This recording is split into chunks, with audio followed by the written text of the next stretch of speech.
Assalamualaikum warahmatullahi wabarakatuh. Teman-teman, pagi ini kita akan melanjutkan praktikum tentang pemrograman menggunakan bahasa PHP. Hari ini kita akan mempelajari tentang variabel, operator, dan pembukaan terkait project di PHP itu sendiri. Jadi beberapa software ya yang harus teman-teman siapkan. Ini yang pertama nanti ada SMPP, apapun nanti ada WAM, yang penting itu bisa digunakan untuk melakukan pemrograman menggunakan PHP. Kita coba running. Sudah jalan ya. Ini pastikan dua-duanya sini berjalan sesuai dengan mestinya. Sudah berjalan dengan baik. Kita close. Nah, kemudian untuk project pertama kali ini teman-teman silahkan sesuaikan nanti menuju ke direktori SMPP atau WAM atau apapun. Kemudian di ini saya kasusnya menggunakan XAMPP, kemudian klik htdocs. Nah, di sini teman-teman bisa membuat project baru. Misalkan saya bikin namanya itu web 02 ya. Ini sudah ada. Ini web 02. Kemudian ini kita bikin satu file baru bernama index.php atau ini kita hapus dulu. Oke, setelah itu teman-teman buka code editornya. Untuk di laptop saya ini terinstall VS Code atau Visual Studio Code dan Sublime Text. Cuman kali ini saya mau menggunakan VS Code. Ini tampilan dari VS Code, kemudian saya buka direktori yang tadi kita bikin, misalkan ada web 02, kemudian saya select folder.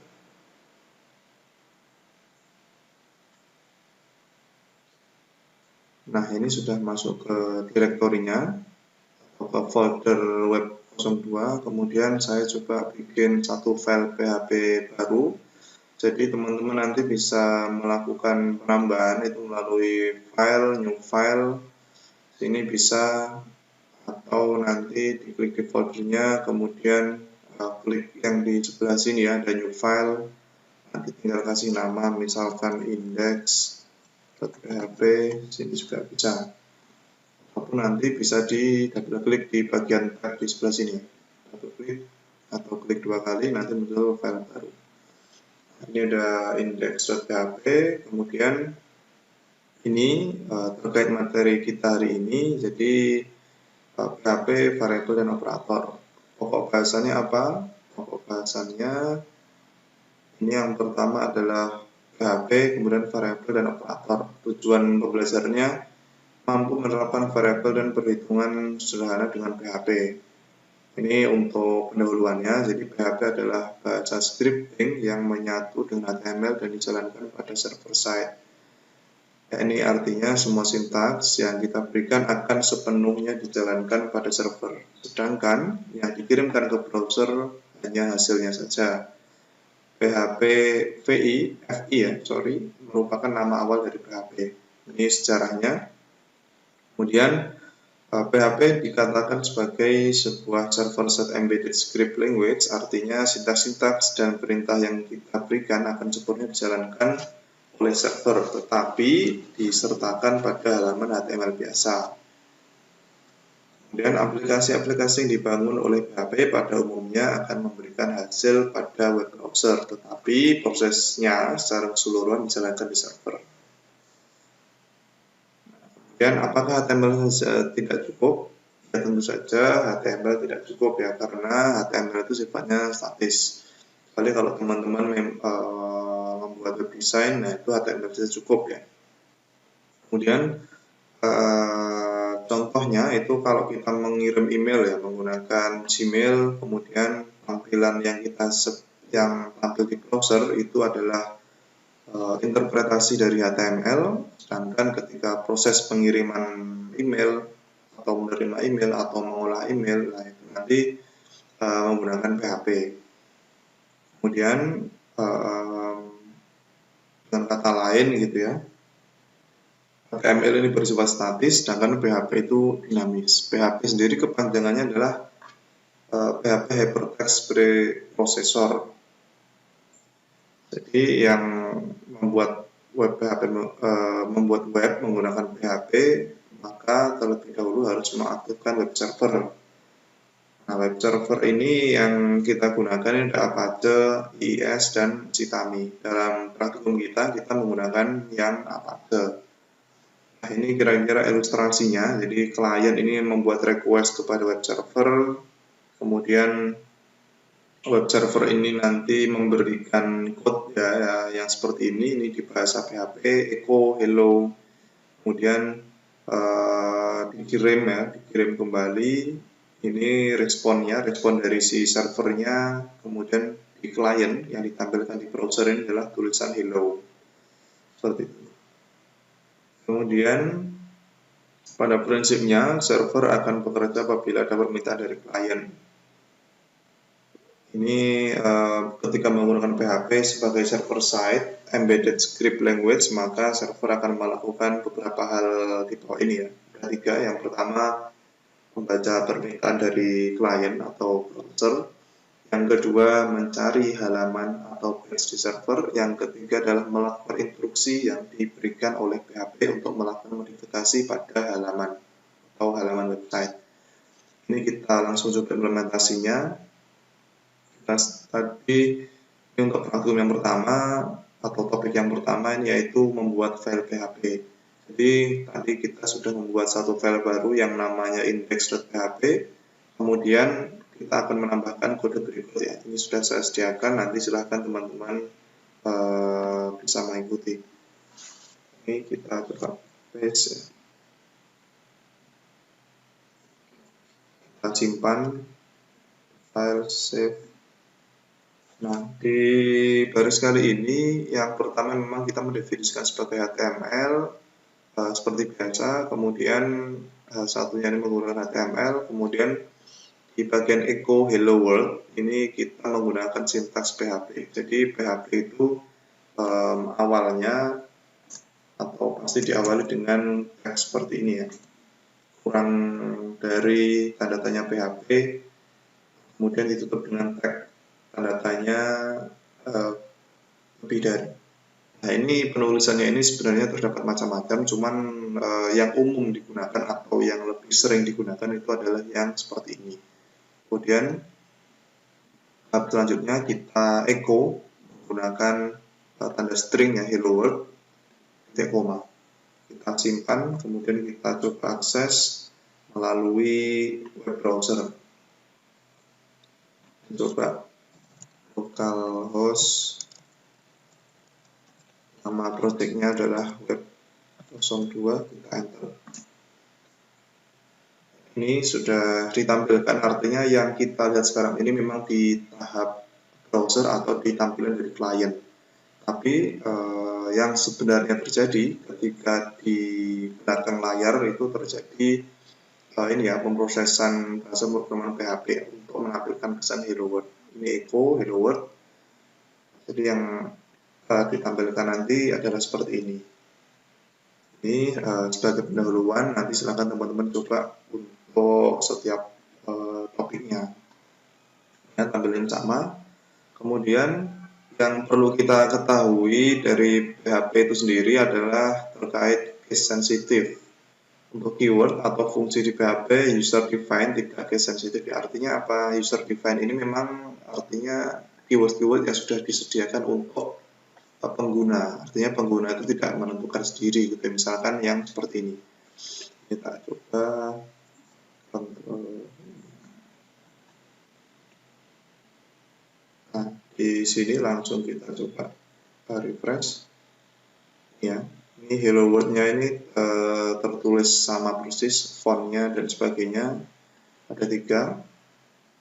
Nah, kalau kita perhatikan ini sebenarnya ketika dipaste masuknya sama ya, ini echo CHO ya,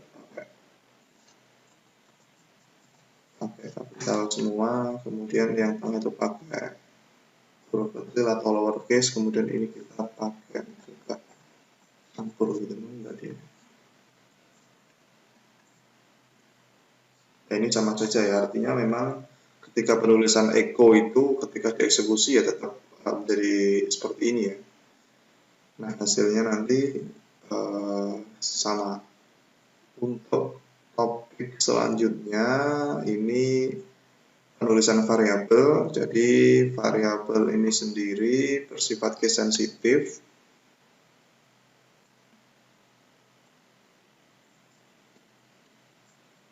Seperti ini. Enggak ya. Coba simpan. Nah ini ya. Ini kalau kurang jelas zoom. Nah ini dari tampilan ini kita tahu gitu. Yang pertama ini memang benar ditampilkan isi dari variabel color. Ini my car is red. Kemudian untuk yang baris kedua ini undefined variable color ya, artinya variabel color dengan huruf kapital semua ini memang tidak ketemu gitu. Jadi isi variabelnya itu nggak ketemu, makanya tulisannya hanya my house is apa. Nah ini seharusnya kan di sini ada muncul warnanya merah gitu misalkan. Saja kali ini tidak muncul ya, karena memang penulisan variabel itu kan case sensitif. Kemudian di baris yang terakhir ini juga sama, ada undefined variable color, ini CO-nya kecil, LOR-nya ini kapital, jadi tidak sesuai dengan variabel di awal yang kita tuliskan, makanya dia tidak menemukan variabelnya gitu. Jadi hanya tertulis my boot is error gitu ya. Oke, kita coba lanjutkan. Ini error ya. Kemudian untuk penulisan dari komentar itu sendiri, ini terdapat 3 macam. Jadi misalkan komentar yang berada di antara simbol seperti ini ya, simbol apa nih, atau sama bintang, itu dianggap sebagai komentar. Misalkan yang seperti ini semua ini dari sini ke sini ini saya pasang komentar sama sini ya. Ini ya. Coba refresh, save, kita simpan, kita refresh. Masuk ya.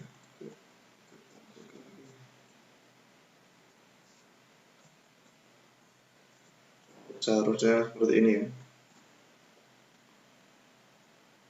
Nah ini tidak muncul.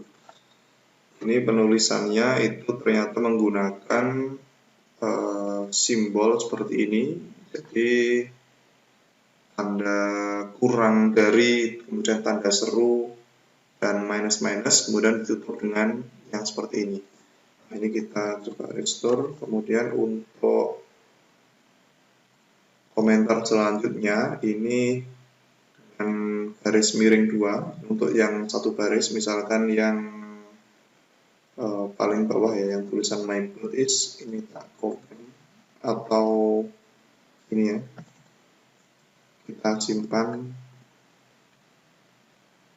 kemudian kita coba refresh. Nah ini hanya 2 baris saja yang ditampilkan. Untuk baris yang terakhir ini tidak tampak ya, karena memang kita menambahkan komentar. Selain itu kita juga bisa menambahkan ini sesuai di modul nomor 3, di poin nomor 3 ini adalah tanda pagar. Kita simpan ya, file, save, kemudian kita coba refresh. Nah ini sama, nggak muncul ya. Itu berarti kebaca sebagai komentar. Kemudian ini terkait variabel, jadi ada beberapa aturan. Ini diawali dengan tanda dolar, kemudian nama variabelnya, kemudian diawali dengan huruf atau garis bawah underscore, kemudian tidak bisa diawali dengan nomor, kemudian hanya dapat terdiri dari alfanumeric karakter dan garis bawah, dan bersifat case sensitif, artinya variabel cat menggunakan lowercase sama cat uppercase semua itu hasilnya beda. Misalkan yang ini contoh variabel implementasinya. Coba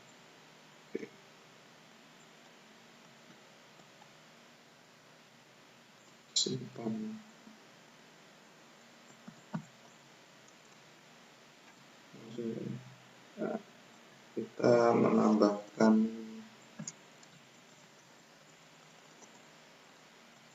echo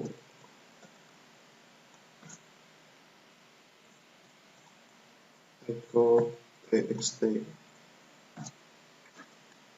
Coba simpan, kita refresh. Hello world ini sudah ditampilkan. Jadi itu adalah tampilan ketika kita membaca variabel txt, di mana isi dari variabel txt ini sendiri adalah tulisan string berupa hello world. Kemudian kalau misalkan kita mau menampilkan juga echo $x seperti ini, kita simpan, kita refresh. Nah, ini ada tulisan 5. Ini adalah isi dari variabel X. Untuk penulisan menggunakan echo atau print nanti kita akan bahas di topik selanjutnya. Jadi teman-teman, untuk sesi kali ini saya review sebentar. Untuk menggunakan PHP itu teman-teman harus menggunakan web server. Salah satunya adalah Apache atau Apache yang seperti ini. Kemudian untuk membuat programnya itu teman-teman bisa ke htdocs, kemudian membuat satu folder yaitu nama projectnya misalkan web02, kemudian membuat satu file PHP yang bernama index.php. Nah, kenapa kok index ini? Karena secara default halaman yang akan dieksekusi untuk pertama kali itu adalah file index.php. Kemudian teman-teman menambahkan code-nya misalkan yang seperti ini. Nah, kemudian untuk menjalankan programnya, itu nanti teman-teman buka browsernya, kemudian memanggil misalkan localhost, ini alamat server kita, lokalan kita, atau nanti bisa juga menggunakan 127.0.0.1, atau mungkin kalau teman-teman menggunakan port, nanti bisa ditambahkan portnya misalkan 8080 dan sebagainya. Dan diikuti dengan garis miring nama project atau nama foldernya. Ini nanti langsung dieksekusi seperti ini, langsung bisa. Oke, baik. Sekian untuk tutorial kali ini. Semoga bermanfaat. Kurang lebihnya mohon maaf. Assalamualaikum warahmatullahi wabarakatuh.